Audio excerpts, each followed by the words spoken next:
My name is Mark Steady. How you guys doing?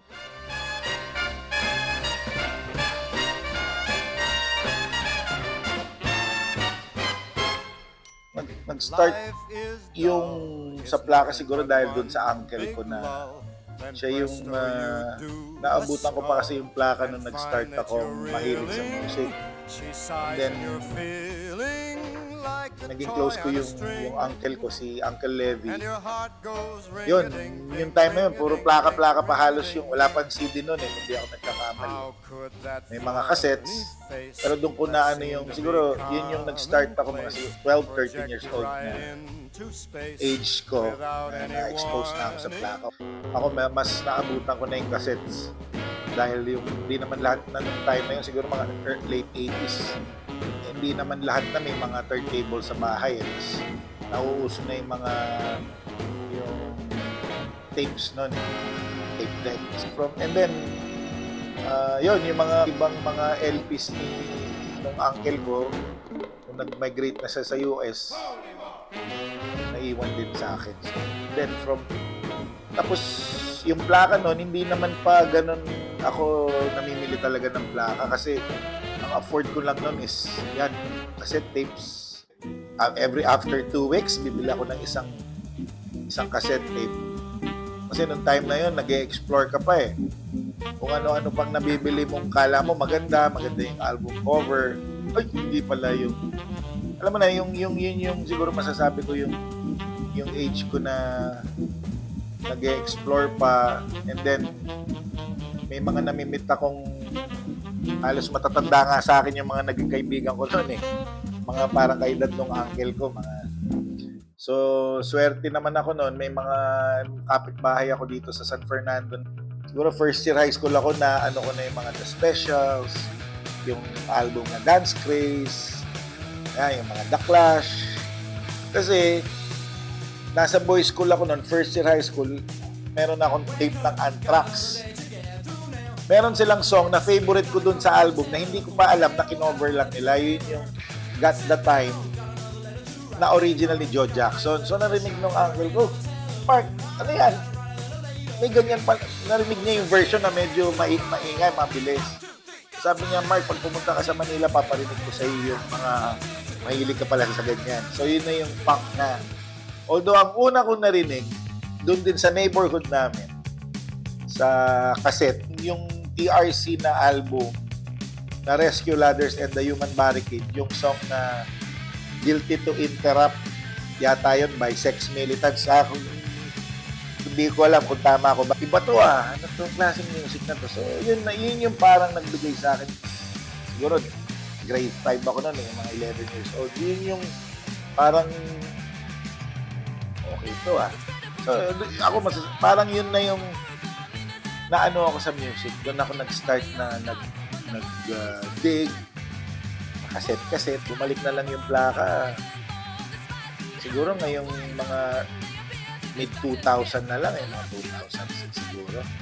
Kasi nung time na yun, puro CD yung mga artist na mga gusto ko, wala naman silang mga LPs karamihan. Ang nakita ko lang dito sana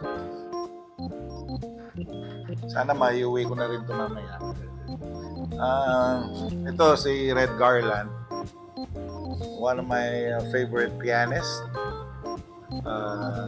Lee Morgan, the trumpet player, na naging maganda ang karir nito dahil namaril ng asawa nakasama ni Art Blakey sa Jazz Messengers. And ito isa mga favorite, one of my mga vocal group with Count Basie, sila Lambert, Hendrick and Ross, with Joe Williams. Ito medyo gusto ko itong mga vocalist style, singing like mga style ng Manhattan Transfer, New York Voices, parang gano'n. And ito, Dina Washington. Ang una ko talagang nung nag-start na ako nahilig dyan sa music, sa mga banda-banda, ang una kong natutunan is guitar. Yun yung normal naman, acoustic guitar. Nag-form kami ng banda. Mga kaibigan, parang singer ako noon. Parang ano-ano lang, tambay banda lang. Parang ganun. And then, unti-unti na, natututo, medyo na ako mag-bass guitar. So, nakabili ako ng bass guitar noon. Nag-form kami ng grupo na nagbe-bass naman ako. So, yun, yung mga tutugan dito, parang punk rock, gano'n. So, yung time na yun, pinapakinggan ko, siyempre, nakikinig ako ng punk, yung bass lines. Ganyan naman yan. And then, as you go along, tapos nahilig kami sa two-tone, sa ska, dahil ang hirap maghanap ng chords. Nag-aaral ako ng trombone, nag-aaral ako ng trumpet. Ang hirap pala ng trumpet, ang hirap pala ng trombone, dahil kala ko nun, hipan mo lang, gaganon ka, pwede na. So, hindi siya birong kailangan siyang aralin. And then, so yun, from there, yung question mo na, ano ba yung pinapakinggan ko? Minsan, depende sa song Minsan, may song na gusto ko yung drum part. Halimbawa, like, napakinggan ko yung Max Roach or mga Style Buddy Rich or gusto ko yung drum part. Meron naman, gustong-gusto ko yung mga Hammond, mga Jimmy Smith, Jimmy McGriff, mga Bill Daggett. Yan, mahilig ko naman Hammond, tsaka yung mga sax player ni Bill Daggett. Like, nahilig kasi ako sa big band, sa mga jump blues. Tapos mahilig din ako sa mga doo-wop. Yan, mga R&B din yan, pero mga vocal group. Yan, hilig ko din yan. Pinapakita ko yung uy, galing ng bass galing nung ganito, yung falsetto. So, masaya. Ang music, pag hinilig mo, napakalawak, napakasaya. So, siguro, masasabi ko, naging serious ako pagdating sa music kasi ang dami ko natutunan sa music. Kasi parang ako yun nun yung nakikinig, ako yung magbabalita. Pare, meron akong na-discover na banda. Pakinggan natin.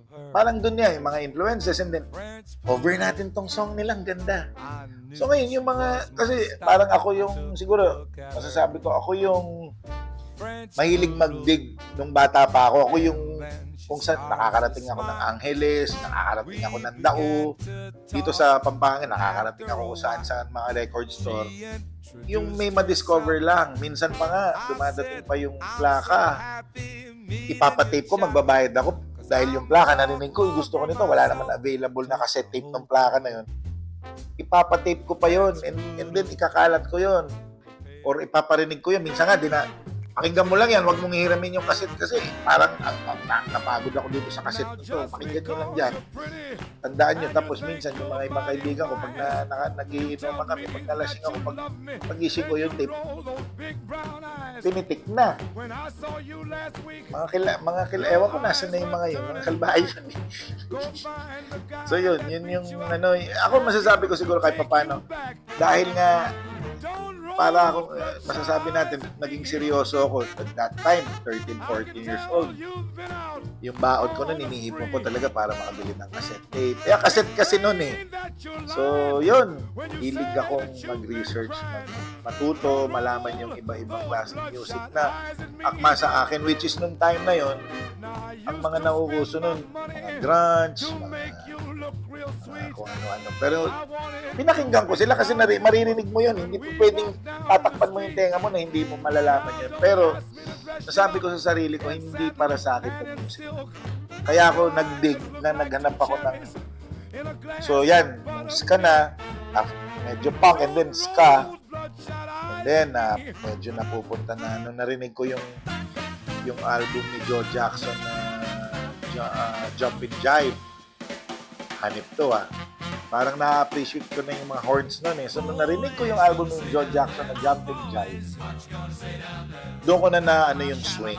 Doon na ako medyo nakilala ko yung swing music. So, from there, nakilala ko si Louis Jordan dahil yung plaka ng meron doon. Binanggit nila si Louis Jordan. Natawag nila siyang novelty pero for me, he's more of a jump blues, rhythm and blues kind of thing. Pero isa siya sa mga pioneer nung yung mga parang small big band, mga 7-piece, 8-piece group. So, and then, nandun na sila Louis Prima, Louis Jordan, Sam Butera, yung mga favorite kong sax player yan. Ang sobrang isa yung nung nag-form kami kasi dati yung medyo naging seryoso ko na banda nung naging yung Brown Beat All Stars. Yun na yung medyo nahihilig na ako sa jazz, and then medyo ska na ano na rin yung Brown Beat parang fusion na ng ska with yung mga kasama ko like si Rani Torres, mahilig sa jazz, yung mga kamembro ko. So naging fusion na rin yung Brown Beat All Stars. Pero nung time na yun, nahiligan ko na yung neo swing. Yun yung na-discover ko na yung favorite kong banda hanggang ngayon. Yung Royal Crown Review, yun ang isang masasabi kong hanggang ngayon nasampal ako kasi yung movement nila, yung culture, napaka-wide nung inalam ko from first it's music, from clothes, from cars, from yun na yun, halo-halo na yun, yung art, yung movement na mga dating punk rockers nung 80s parang nag-matured na, pumasok ang 90s, yun na, nagkaroon ng medyo maraming ang nagtaas kilay, marami rin yung mga ibang rockabilly napunta din doon sa neo swing. After Brown Beat All Stars, nag-form kami with Lakshmi Ramirez, yung masasabi kong super lucky na bass player na kaibigan ko na naging right now, naging part siya ng Royal Crown Review.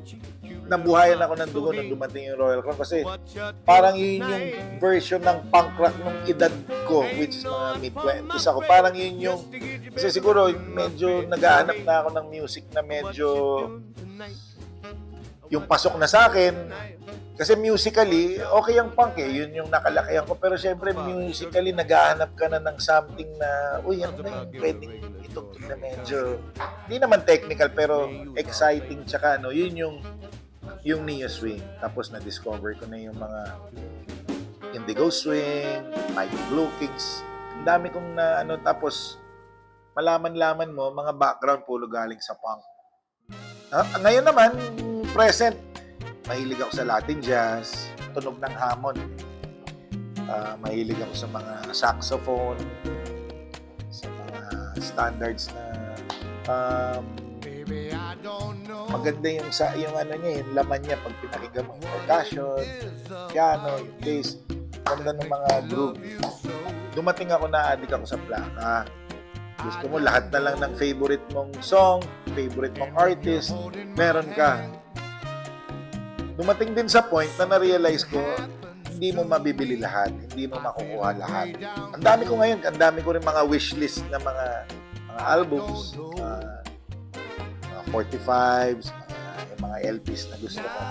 Pero ako na lang, minsan may mga chance, minsan out of nowhere, nasa isang record store ka, biglang, uy! Tapos mo, napakamura. Minsan gano'n na lang by accident na gusto mo, pero hindi na ako yung naghahanap from sa mga online.